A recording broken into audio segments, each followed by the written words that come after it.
passage from The Perks of Being a Wallflower. I was sitting alone in the cafeteria eating Salisbury steak when I saw Patrick walk up to Brad, who was sitting with his football buddies, and I saw Brad ignore him like he did at the locker. And I saw Patrick get really upset, but Brad still ignored him. Then I saw Patrick say something, and he looked pretty angry as he turned to walk away. Brad sat still for a second. Then he turned around, and then I heard it. It was just loud enough for a few tables to hear. The thing that Brad yelled at Patrick. "Faggot!" Brad's football buddies started laughing. A few tables got quiet as Patrick turned around. He was mad as hell. I'm not kidding. He stormed up to Brad's table and said, "What did you call me?" God, he was mad. I've never seen Patrick like that before. Brad sat quiet for a second, but his buddies kept egging him on by pushing his shoulders. Brad looked up at Patrick and said softer and meaner than the last time, "I called you a faggot."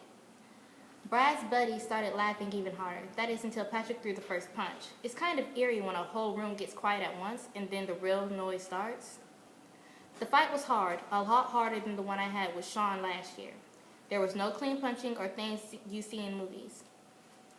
They just wrestled and hit, and whoever was the most aggressive or the most angry got in the most hits. In this case, it was pretty even until Brad's buddies got involved, and it became 5-on-1. That's when I got involved. I just couldn't watch them hurt Patrick, even if things weren't clear just yet. I think anyone who knew me might have been frightened or confused.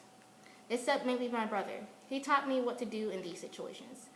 I don't really want to go into detail except to say that by the end of it, Brad and two of his buddies stopped fighting and just stared at me. His other two friends were lying on the ground. One was clutching the knee. I bashed in one of those metal cafeteria chairs.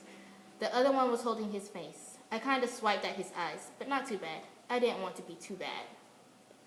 I looked down at the ground and I saw Patrick. His face was pretty messed up and he was crying hard. I helped him to his feet and then I looked at Brad. I thought we'd ever really exchanged 2 words before, but I guess this was the time to start. All I said was, "If you ever do this again, I'll tell everyone. And if that doesn't work, I'll blind you."